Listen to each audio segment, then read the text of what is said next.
Hello, and welcome back to My Sneeze Addiction with your host, Dr. Bill. In today's episode, we have a very special guest who's known for sneezing the nationwide. Please, Sir Sneeze-a-Lot.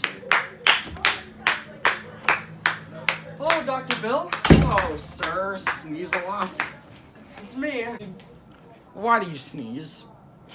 It's a long-running thing that's it's been going down my family for generations and generations, and, it's...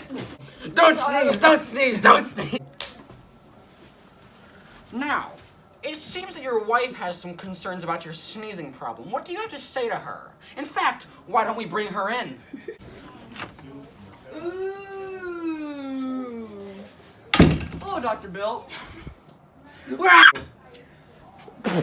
Don't sneeze at my wife! I'm sorry, but... Alright. Margaret, how do you feel about your husband sneezing all the time? I think that it's just really gotten out of control, and I really think he needs to get his game together. Yeah, I agree. No!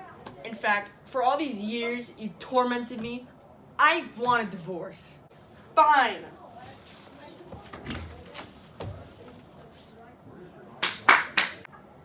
Wowza, what an ending. Well, kids, hope you enjoyed today's episode. Next time, I'm Dr. Bill, so meet me back on My Sneeze Addiction.